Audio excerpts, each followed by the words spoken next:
এবার বিয়ের পিঁড়িতে বসলেন বৈষম্য বিরোধী ছাত্র আন্দোলনের অন্যতম সমন্বয়ক ও জাতীয় নাগরিক কমিটির মুখ্য সংগঠক সার্জিস আলম। এমন সংবাদে সয়লাভ সামাজিক যোগাযোগ মাধ্যম। তবে কার সাথে বিবাহ বন্ধনে আবদ্ধ হলেন তা নিয়ে আগ্রহ বিরাজ করছে সবার। বিয়ে করেছে দ্য ব্লুটুথ বয় সার্জিস। তো স্বাভাবিকভাবে সার্জিসের স্ত্রীর ছবিটা দেখার জন্য জনমনে খুবই ওই সার্জিস আলম নাকি বিয়া করছে। হাফ লেডি আবার বিয়া করে কেমনে? হাফ লেডি কেমনে বিয়া করে? তারপরে বিয়া করছে আরেকটা মাইয়ারে। হাফ লেডি আরেকটা মাইয়ারে বিয়া করে কিভাবে? বাংলাদেশে কি এখন সমকামী বিয়া জায়েজ হয়ে গেল? একে একে আমাদের সমন্বয় একটা বিবাহ বন্ধনে আবদ্ধ হচ্ছেন। প্রথমে গেল হাসনাত আব্দুল্লাহ, এবার দ্বিতীয় ধাপে আজকে সার্জিস আলম জীবনের খুবই গুরুত্বপূর্ণ একটা কাজ গুরুত্বপূর্ণ সময়েই করে নিলেন। কারণ এই মুহূর্তে সার্জিসের কাছে বিয়ে দেওয়ার জন্য আমার ধারণা বাংলাদেশের হাজার হাজার পরিবার চায় এই পরিবারটার সাথে আত্মীয়তা হোক। তো আমরা একটু আগে দেখলাম যে আপনার বিবাহ বন্ধনে আবদ্ধ হয়েছেন জাতীয় নাগরিক কমিটির মুখ্য সংগঠক। দেখছেন তো, যেদিন এই অন্তর্ভুক্তকালীন সরকার গঠন করার পর যাদের পকেটে নিজেদের চলার মতো টাকা ছিল না, টিএসসিতে এসে যে বান্ধবীকে বন্ধু বান্ধবদেরকে নিয়ে যে বসে এক প্লেট ফুচকা খাবে সেই টাকাও ছিল না, আজকে তারা কোটি টাকার মালিক হয়ে গেছে। আপনারা তদন্ত করে দেখেন। এটা কাদের উদ্দেশ্য করে বলছি? এখন যারা ক্ষমতায় আছে তাদের উদ্দেশ্য করে বলছি। এটা তো আয়নার মতো পরিষ্কার, সেটা আপনারাও জানেন, আমরাও জানি। এই দেশে হাসিনারে আনা দরকার, কারণ জনগণের দরকার। হাসিনা এই মাসের দেশে ফিরে অবশ্যই গুড, ওনার দেশে অবশ্যই আনতে হবে। যেই ক্ষমতার চেয়ে যেই বসে তখন সেই চুরি করা শুরু করে দেয়। বর্তমানে খুব কষ্ট করতেছি আমরা। এই কষ্টটা আমরা কার কাছে বলবো ভাই? কোন এই দেশের মানুষ এই কষ্ট। হ্যালো দর্শক, এতক্ষণ সংবাদের গুরুত্বপূর্ণ অংশ দেখেছেন। আরো কিছু গুরুত্বপূর্ণ অংশ তুলে ধরবো। তার আগে অনুরোধ করবো, যারা এখন পর্যন্ত এই চ্যানেলটি সাবস্ক্রাইব করেননি অতি দ্রুত চ্যানেলটি সাবস্ক্রাইব করে রাখুন, কারণ সকল আপডেট সংবাদ পাওয়ার জন্য। তো আমরা কথা বাড়াবো না, ধারাবাহিকভাবে ভিডিওটিতে একটি লাইক দিয়ে সম্পূর্ণ ভিডিওটি দেখে আসছি। বিয়ে করেছে দ্য ব্লুটুথ বয় সার্জিস। তো স্বাভাবিকভাবে সার্জিসের স্ত্রীর ছবিটা দেখার জন্য জনমনে খুবই কৌতূহল আছে। তো ইতিমধ্যে আপনারা একটা ছবি দেখেছেন, সাদা নিকাব পরা একটা ছবি, খুবই ধূসর। তবে ছবি তোলার অনুমতি ছিল না। এরপরও কোন ফাঁকে দিয়ে পোংটা পোলাপাইন থাকে না, ছবি একটা তুলছে, তো সেখানে শুধু তার চোখ দেখা যাচ্ছে। তো এরপরে ফেসবুকে অনেকগুলো ছবি, ফেক ছবি চলে আসছে যে এটাই সার্জিসের বউ। তবে আমরা আপনাদেরকে প্রকৃত তথ্য দিচ্ছি, সার্জিসের স্ত্রীকে কেনই বা তার ছবি মিডিয়াতে আসে নাই। তবে বাংলাদেশের মনে একটা বিষয় আছে, যে বললাম না, আমি আরেকটা ভিডিওতে বলছিলাম, একজন মানুষ যদি একটু কথায় কথা আলহামদুলিল্লাহ বলে, সুবহানাল্লাহ বলে, হ্যাঁ, তো মনে করে এই লোকটা হয়তো জামাতি অথবা চরমোনাই অথবা ধরেন হেফাজতে ইসলাম, মানে আমরা ভাই ভাই নিছি, আমরা যারা নর্মাল ফ্যামিলির মানুষ আছি, আমরা কোনো ইসলামিক আদব কায়দা করব না। কারো একটা বাচ্চা যদি হাফেজ হয়, কোনো একজন বোন যদি নিকাব করে, পর্দা করে, তো আমরা ভাই ভাই নিচ্ছে যেটা জামাতের মাইয়া নয়তো শিবির কর্মীর বোন, মানে এরকম একটা ট্যাগ, বা ইমাম সাহেবের মেয়ে, এটা কিন্তু আমাদের মধ্যে আছে। কিন্তু ঘটনাটা ব্যতিক্রম। সোশ্যাল মিডিয়াতে এক ধরনের শোরগোল পাকাই গেছে যে সার্জিসের যিনি শ্বশুর, ডেপুটি অ্যাটর্নি জেনারেল, কিন্তু তো তিনি জামাতের কর্মী বা জামাতের একজন বড় নেতা, গুপ্ত নেতা। দীর্ঘদিন সময় আওয়ামী লীগ ক্ষমতায় থাকার কারণে তার পরিচয় প্রকাশ হয়নি। আবার কেউ কেউ বলছেন যে না, তিনি জামাতের নেতা না, তিনি এমনিতে একজন ধার্মিক মানুষ। তা আমি যতটুকু তথ্যপাত্র ঘাটছি, সেখানে জামাতের নেতা বলতে আসলে কোনো শব্দ আমরা খুঁজে পাই নাই। তবে সার্জিস সবসময় পাঞ্জাবি পরে, আবার সার্জের স্ত্রী মাশাআল্লাহ একজন কোরআনে হাফেজা, আবার মানে এই সকল কিছু মিলেয়া অনেকের কাছে মনে হচ্ছে যে হয়তো জামাতের কোনো নেতার কন্যাকে বিয়ে করেছেন সার্জিস। আসুন দেখি সার্জিসের শ্বশুরবাড়ির বা স্ত্রীর আসল পরিচয় কি আসছে। সার্জিসের শ্বশুরবাড়ি হচ্ছে আপনার বরগুনা জেলার সদর উপজেলার ২ নং গৌরীচান্না ইউনিয়নের লাকুরতলা গ্রামে। সার্জিসের শ্বশুর হচ্ছেন ব্যারিস্টার লুৎফুর রহমান।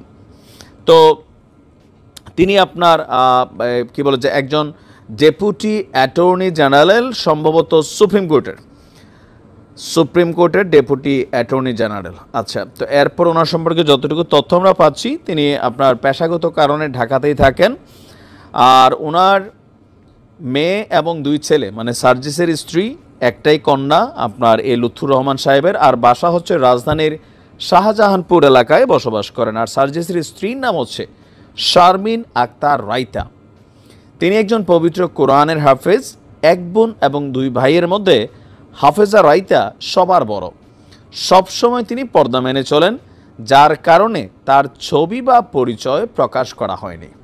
বুঝাতে পারছি যে একজন মানুষ একটু কি বলা হয় যে একটু বোরকা পরলো অথবা নামাজ রোজা করলো, হাতের মধ্যে গ্লাভস পরলো, পায়ে মোজা পরলো, শুধু চোখ দেখায় হাঁটে, তা আমরা ভাই নেই যে ভাই এগুলা স্পেশাল কোনো ধার্মিক এডিশন অথবা ইমাম সাহেবের মেয়ে। এটার মেইন সমস্যাটা হচ্ছে আমরা জিনিসগুলোকে স্পেসিফিকেশন করে ফেলছি। কেউ যদি হঠাৎ করে জয় বাংলা বলে আওয়ামী লীগ আওয়ামী লীগ আওয়ামী লীগ, বাংলাদেশ জিন্দাবাদ বলে বিএনপি বিএনপি বিএনপি, নারায়ে তাকবীর আল্লাহু আকবার বললে, এটা তো ভাই কিছু জিনিস তো এই দেশের ট্রেডিশনাল ইস্যু আছে, তাই না? জাতি মানতে নারাজ। আপনারা নগদে যেই সরকার ক্ষমতায় এর বিপরীত সরকারের কোনো স্লোগান যদি আপনার মুখ দিয়ে বের হয়, যেমন ধরেন এখন কেউ জয় বাংলা বললে কোনো কথা নেই, তারা ধৈরা ধোলাই দিয়া নিষিদ্ধ ছাত্রলীগ যুবলীগ বলে আপনারা চালান করে দিবে। 6 মাস আগে নারায়ে তাকবীর আল্লাহু আকবার বলে যদি কোনো দাড়ি টিপলা ব্যক্তি আওয়াজ চলছে, নিষিদ্ধ সংগঠন শিবির বলে তারা চালান করে দিচ্ছে। তো এখন সার্জিস যারা বিয়ে করছে তিনি একজন কোরআনে হাফেজা, সম্মানিতা ব্যক্তি। অবশ্যই বাবা মেয়েকে দ্বীনি শিক্ষা দিয়েছেন, কিন্তু আমরা একটা ক্যালকুলেশন খুঁজতে চাচ্ছি। কারণ কি, সার্জিসের মুখ দিয়ে শিবির সম্পর্কে প্রশংসা আসে, সার্জিস তারা জামাত সম্পর্কে কোনো নেগেটিভিটি করে না, জামাত আবার বৈষম্যবিরোধী আন্দোলনের সকল কাজে সাপোর্ট করে যায়।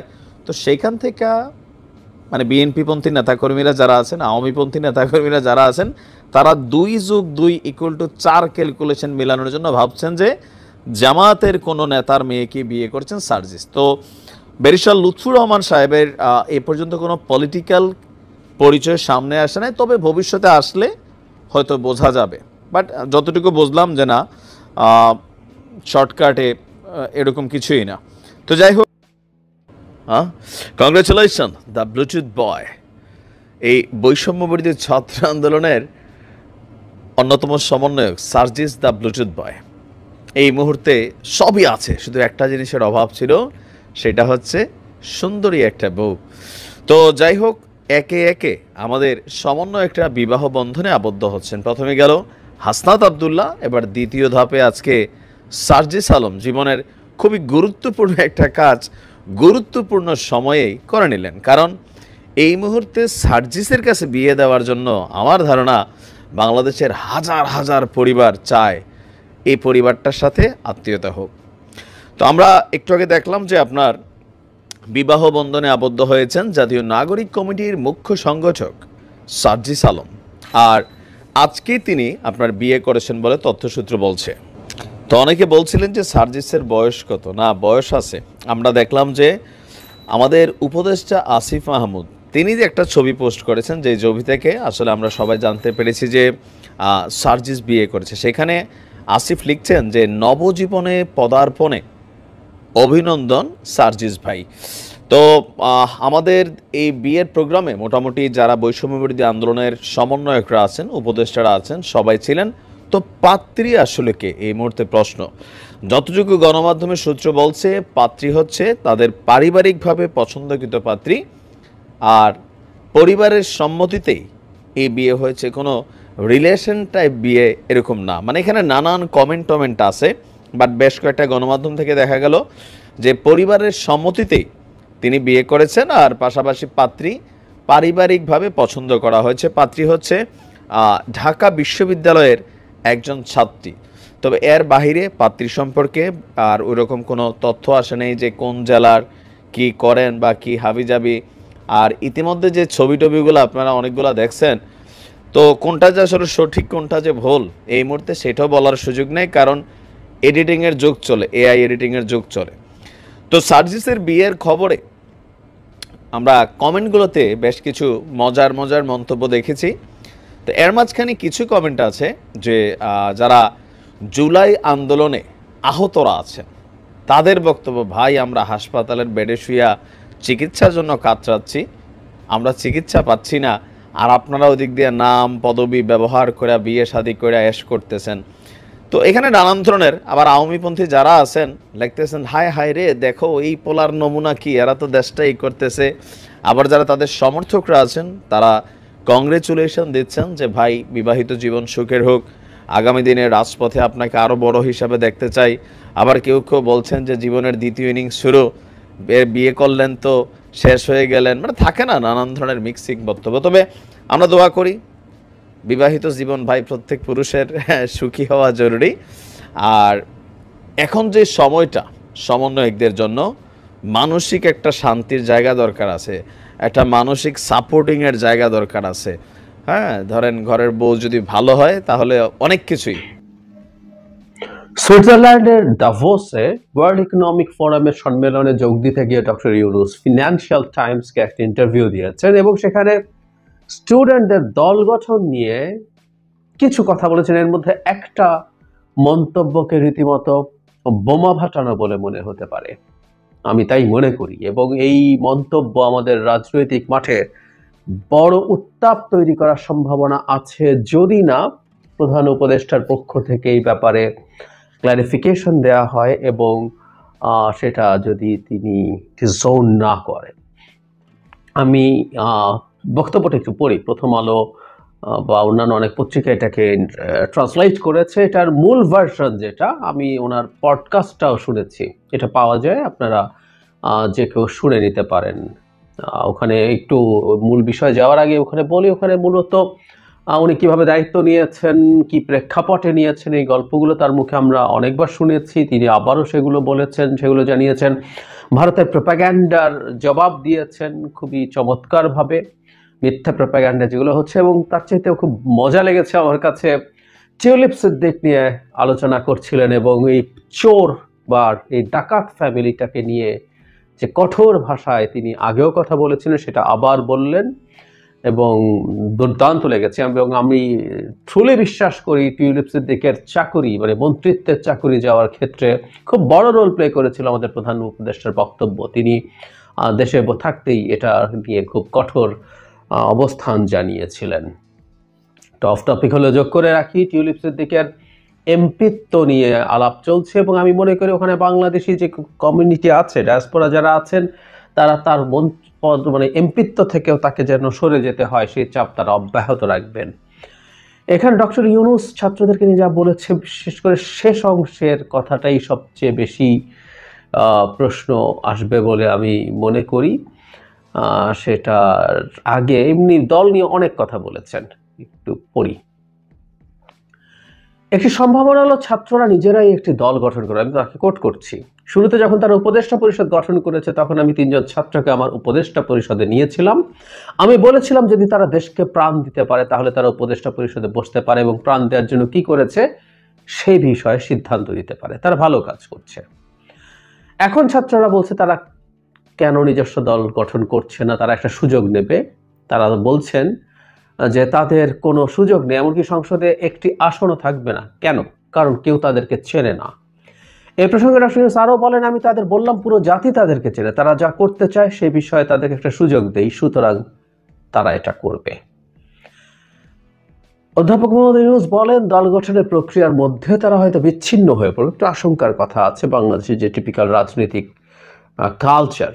উনি বলছেন এটাও একটা বিপদ, কারণ রাজনীতি শুরু করে সব ধরনের রাজনীতিবিদ তাদের সঙ্গে মিশে যাবে। তাই আমরা জানি না তারা আমাদের দেশে যে রাজনীতি তা থেকে নিজেদের দূরে রাখতে পারবে কিনা। এ ধরনের সুযোগ আছে যা আমাদের নিতে হবে। তবে ছাত্ররা প্রস্তুত, তারা প্রচারণা চালাচ্ছে, তারা দেশ জুড়ে লোকজনকে সংগঠিত করছে। এক পর্যায়ে তিনি বলেন ভারতীয়রা যেসব বিষয় বলছেন তার বিষয়ে আপনার দৃষ্টি আকর্ষণ করতে চাই। তারা বলছে বাংলাদেশের অবস্থা খুবই নাজুক। অধ্যাপক ইউনূস হয়তো নাও ঠিক থাকতে পারেন, কিন্তু সেখানে ইসলামিস্টরা রয়েছে যারা বাংলাদেশকে নিয়ন্ত্রণ নিতে যাচ্ছে। এই বিষয়ে আপনি কি বলবেন? এই জায়গায় সেই কথাগুলো আছে যেগুলোকে বোমা ফাটানো মনে হতে পারে। তিনি বলছেন আমরা এমন লক্ষণ দেখি না, অন্তত আমি এখন কোনো লক্ষণ দেখি না। তরুণেরা সবাই প্রতিশ্রুতিবদ্ধ, তাদের খারাপ কোনো কিছুর সংস্পর্শ নেই বা নিজেদের রাজনৈতিক আখের গোছানোর ব্যক্তিগত আকাঙ্ক্ষা নেই। তারা এই পরিস্থিতিতে রাজনৈতিক দল গঠন করছে বা রাজনীতিতে যুক্ত হচ্ছে, এটা দরকার। কারণ রক্ত দিয়ে তারা যেগুলো অর্জন করেছে সেগুলো তাদেরকে রক্ষা করতে হবে। অন্যথায় সেই সব ব্যক্তি নিয়ে যাবে যারা বিগত প্রশাসন ও অন্যান্যের মতো সবকিছু পুনরাবৃত্তি করার সুযোগ খুঁজছে। এটা বাংলাদেশে আমাদের রাজনৈতিক পরিবেশ, সুতরাং এটা রক্ষা করার চেষ্টা করছে। তাই আমি বলবো ছাত্রদের অভিপ্রায় থাকবে। এই জায়গাটা আমি আবারও পড়ি শেষ অংশটা, যেখানেই আসলে অনেকগুলো কথা আছে যেগুলো মারাত্মক রকম পলিটিক্যাল ডিবেট ট্রিগার করতে পারে। তিনি বলছেন তাদের খারাপ কোনো কিছু সংস্পর্শ নেই বা নিজেদের রাজনৈতিক আখের গোছানোর ব্যক্তিগত আকাঙ্ক্ষা নেই। ছাত্রদেরকে তিনি প্রশংসা করছেন। মানে এই প্রশংসা যখন তিনি করছেন তখন এটাকে আমরা কিভাবে দেখব? এবং এর রিডিং বিটুইন লাইনস হচ্ছে, অনেকেরই আছে যেটা উনি পরে বলেও ফেলছেন, তারা এই পরিস্থিতিতে রাজনৈতিক দল গঠন করছে বা রাজনীতিতে যুক্ত হচ্ছে, এটা দরকার। কারণ রক্ত দিয়ে তারা যেগুলো অর্জন করেছে সেগুলো তাদেরকে রক্ষা করতে হবে। এই জায়গাটা, এই বাক্যটাকে আমরা যদি অ্যানালাইজ করি, তার মানে স্টুডেন্টরা রক্ত দিয়েছে, ট্রু, কিন্তু এখানে আবার সেই ন্যারেটিভ যে স্টুডেন্টরাই রক্ত দিয়েছে।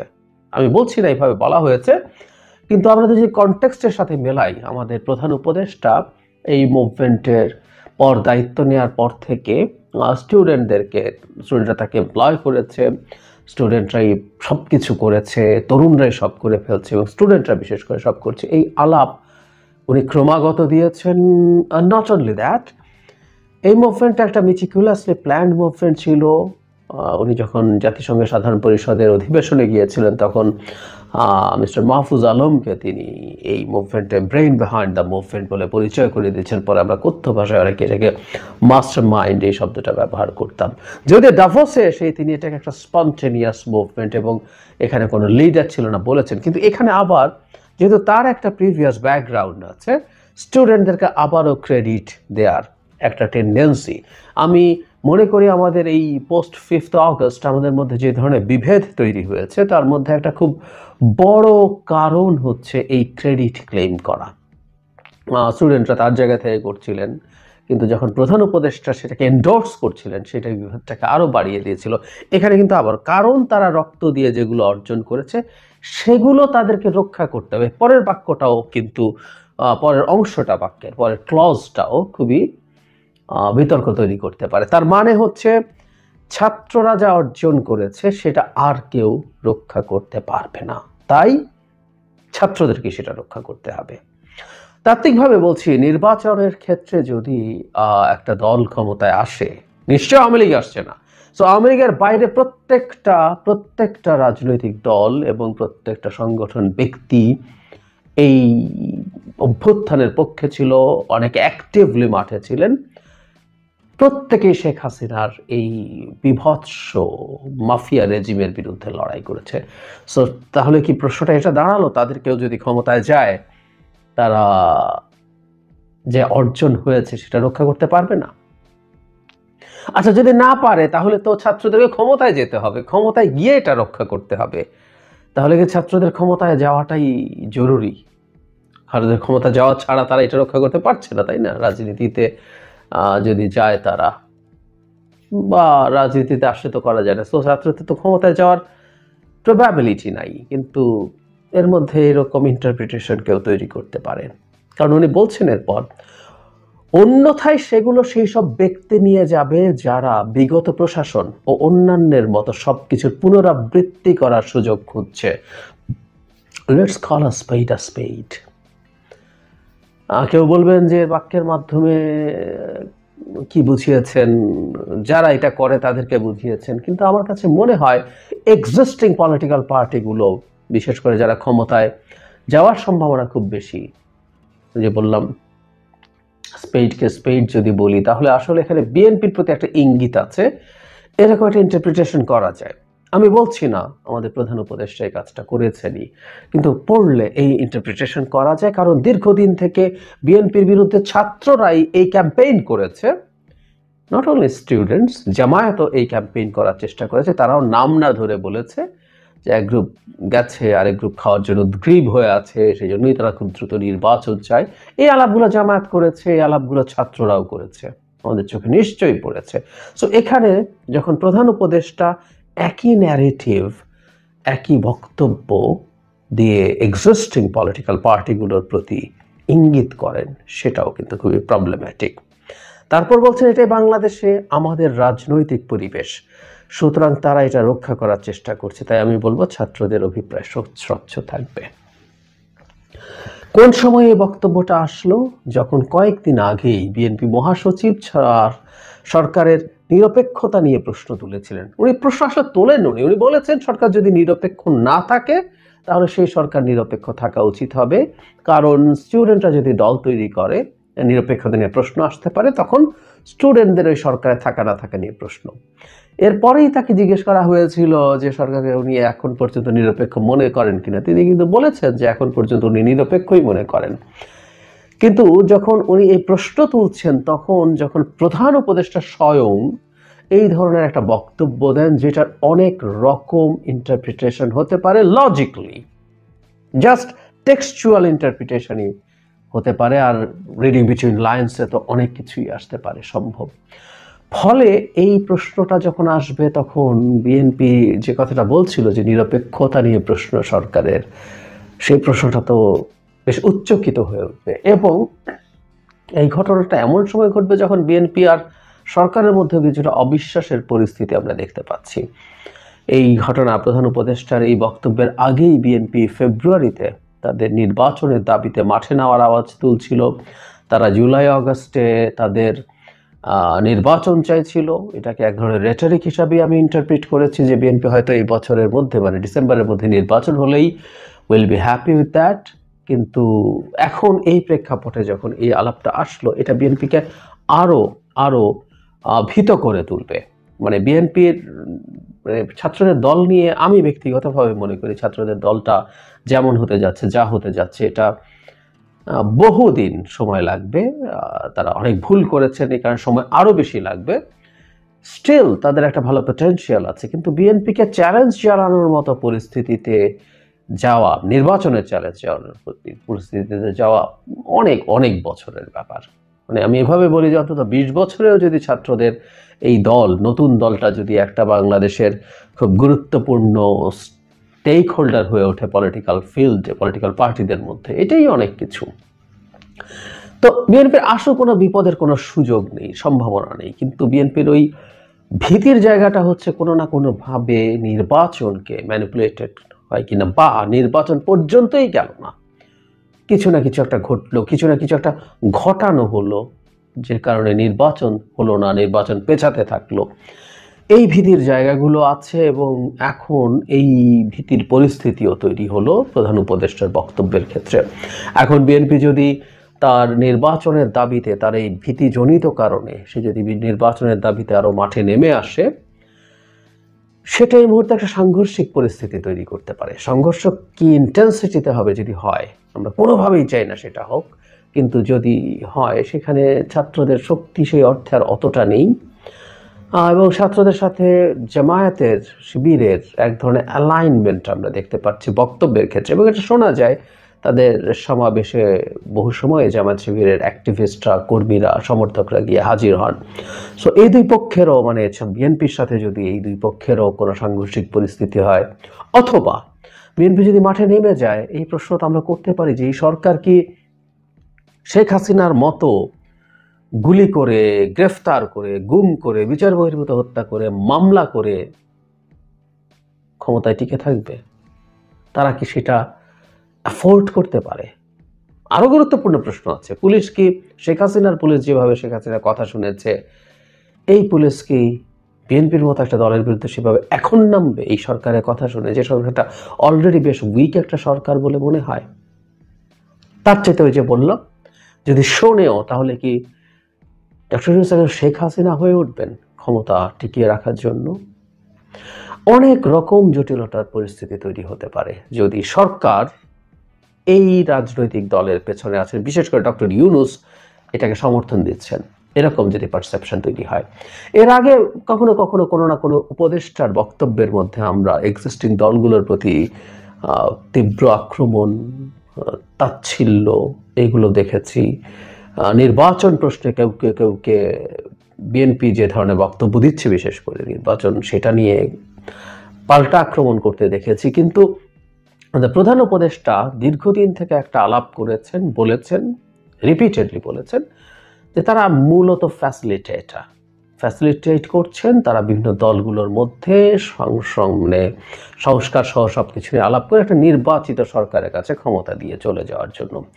সেই জায়গায় যদি এই পারসেপশন তৈরি হয় যে সরকার আসলে সত্যিকার অর্থে একটা কিংস পার্টি, যে পার্টিটা হচ্ছে সেটা আসলেই কিংস পার্টি, এবং সরকার সেই তার যাবতীয় সব লজিস্টিক্স দিয়ে সেই সরকার সেটাকে গড়ে তুলবে। যদি লজিস্টিক্স তো অনেক সময় সব কিছু গোপন থাকে, কিন্তু সরকারের একটা প্রকাশ্য রীতিমতো বা খুবই সেমি প্রকাশ্য একটা সমর্থন ওই দলের প্রতি আছে, এটাই আসলে আমাদের পলিটিক্সের এক্সিস্টিং সেটেলমেন্টকে ভেঙে দেবে।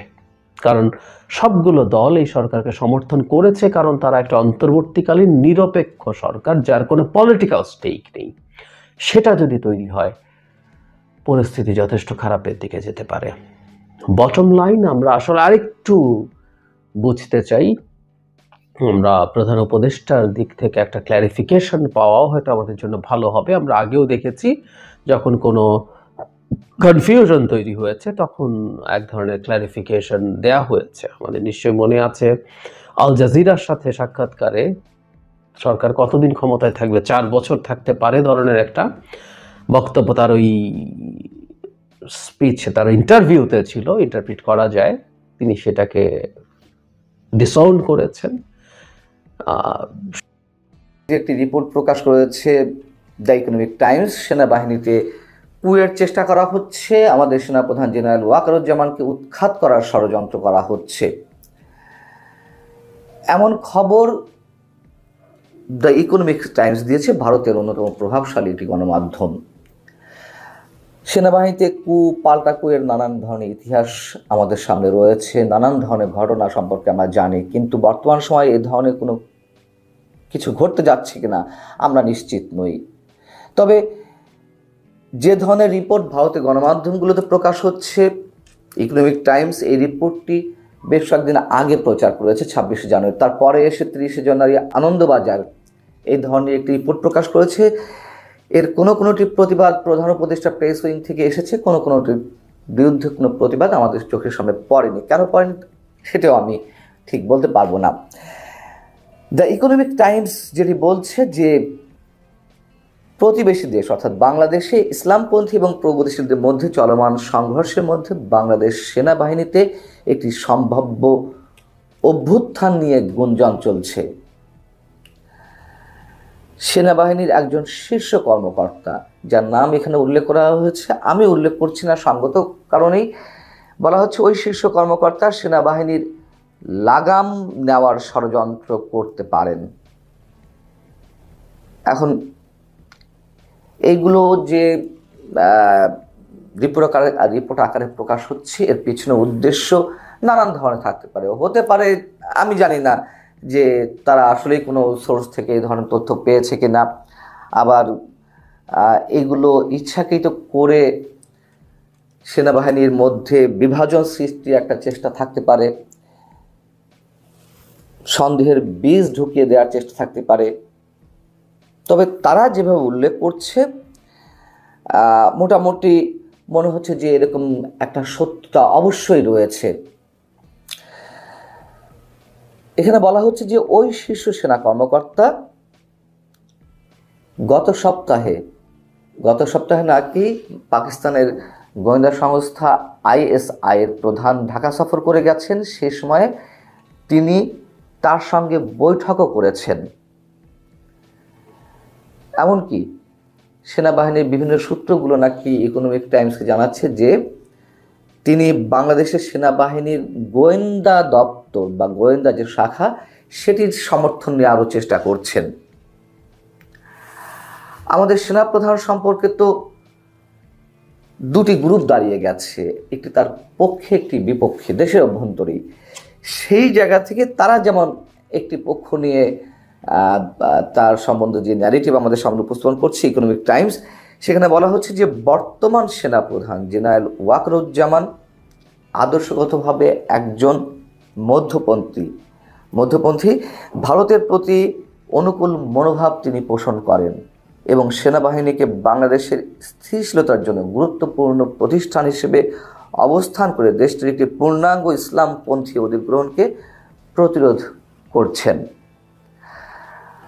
5 আগস্টের পর দেশে একটা শক্তিশালী ইসলামী ফোর্স দাঁড়িয়ে যাওয়ার প্রিয় দর্শক, রাজনৈতিক অঙ্গনের যে সকল কার্যকারী বিষয়গুলো রয়েছে ইতিমধ্যে তা প্রতিফলিত হচ্ছে, আপনারা দেখতে পাচ্ছেন, এবং রাজপথের অন্তর যেসব কার্যক্রমগুলো রয়েছে প্রিয় দর্শক, তারই ধারাবাহিকতায় ভিডিওটি ছিল। এবং এই সকল ভিডিওগুলো নিয়ে আপনাদের কি মতামত অবশ্যই কমেন্ট করে জানাবেন। বর্তমান বাংলাদেশের পরিস্থিতির পরিপ্রেক্ষিতে আপনারা জানেন যে দেশে মূলত একটি অরাজকতারও সৃষ্টি হয়েছে প্রায়, কারণ যেহেতু এখন মূলত উপদেষ্টাদের নিয়ে যে সকল বিষয়গুলো বাড়াচ্ছে, তারা নাকি পদত্যাগ করছে সে বিষয়গুলো নিয়ে। তো এগুলো নিয়ে সকালেরই মতামত থাকতে পারে, তা অবশ্যই জানিয়ে দিতে ভুলবেন না। আপনারা জানেন যে 5ই আগস্ট শেখ হাসিনা দেশ ত্যাগ করেছেন, তার পর থেকে মূলত এ পর্যন্ত দেশটি এ পর্যন্ত সাধারণ মানুষের কাছে দাবি এ পর্যন্ত ঠিক করে উঠতে পারেনি। এখন ডক্টর ইউনূসের হাত থেকে কি দেশটা সংস্কার হওয়ার আশা আছে কিনা সেটি কিন্তু জনগণ জানতে চায়। তো প্রিয় দর্শক, তাই ধারাবাহিকতা আপনার কি বলার আছে তা অবশ্যই কমেন্ট করে জানিয়ে দিবেন এবং পরবর্তী ভিডিও পেতে চ্যানেলটি সাবস্ক্রাইব করবেন। আল্লাহ হাফেজ।